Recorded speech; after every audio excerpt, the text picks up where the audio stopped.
এক নাম্বার তুমি তোমার জীবনের উদ্দেশ্যটাকে ফিক্স করো। ঠান্ডা মাথায় আজকে রাতের বেলা চিন্তা করবা আল্লাহ পাক তোমাকে কি জন্য দুনিয়ায় পাঠিয়েছেন। একটু চিন্তা করবা, 1 মিনিট একটু চিন্তা করবা যে তুমি পৃথিবীতে নাই, তুমি মারা গেছো। চিন্তা করবা তুমি মারা গেছো। এরপর চিন্তা করবা তুমি যে মারা গেছো পৃথিবীর কারো কোনো সমস্যা হচ্ছে কিনা। তুমি যে মারা গেছো পৃথিবী কি থেমে আছে? তোমার পরিবার থেমে থাকবে? তোমার শিক্ষা, তোমার বন্ধু বান্ধব, তোমার আত্মীয় স্বজন কেউ থেমে থাকবে? কেউ থেমে থাকবে না। তুমি পৃথিবীতে থাকো বা না থাকো কারো কিছু আসে যাবে না।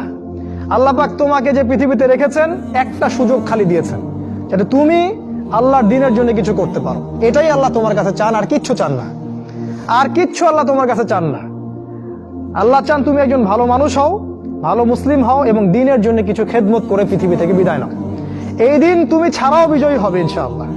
তুমি থাকো বা না থাকো এই দিন কিন্তু বিজয়ী হবেই। হয় তোমাকে নিয়ে হবে অথবা তোমাকে ছাড়াই হবে। জীবনের উদ্দেশ্য ফিক্স করো। জীবনের উদ্দেশ্য একটাই, জান্নাত। জান্নাত পাওয়ার জন্য যা করা দরকার তাই করতে হবে।